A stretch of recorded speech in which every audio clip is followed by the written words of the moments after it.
Donner du sourire aux enfants de l'arrondissement de Yaoundé 6e, c'est l'objectif que s'est fixé le centre social de Yaoundé 6 et le réseau des œuvres sociales privées, ROSPI en abrégé, afin de célébrer dans cet arrondissement la journée de l'enfant africain, commémorée chaque 16 juin.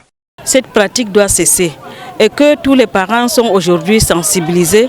Autant de personnes dans Yaoundé 6 est sensibilisé et ça va porter à l'échelle.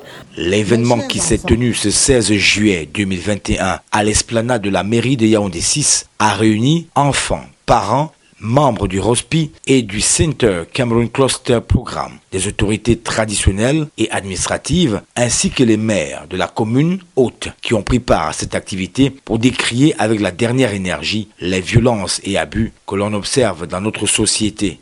Que chacun se sente africain, que chacun se sente fier d'être dans l'arrondissement de Yaoundé 6.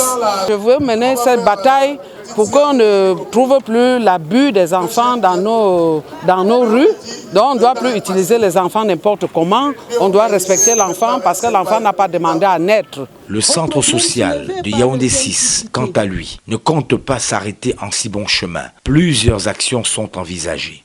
Au quotidien, le centre social reçoit les enfants victimes des abus, victimes de l'exploitation, de traite, de fugue et d'égarement.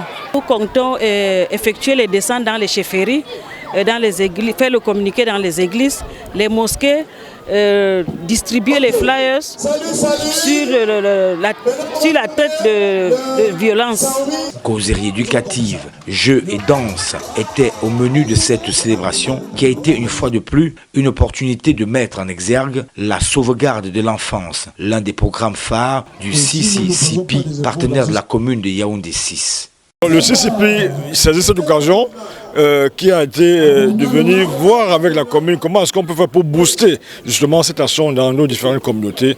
Le message que nous passons, c'est que nous continuons à travailler dans ce sens et nous souhaiterions que dans chaque communauté ou bien dans chaque commune, qu'il y ait justement une politique qui sera définie afin que chaque intervenant puisse être capable de savoir où est-ce qu'on va. Parce que nous, on parle beaucoup plus de sauvegarde. La commune est dans la protection. La sauvegarde, c'est l'avant-garde, en fait. Et à travers la sauvegarde, il est question de définir, comme je dis, une politique qui montre comment la commune s'investit. Le CCP à son niveau a des moyens qui sont mis en application à travers notre bailleur. Faut-il le signaler, le thème de cette activité était « Protéger chaque enfant contre la violence, l'exploitation, les négligences et les abus », une priorité pour le gouvernement camerounais.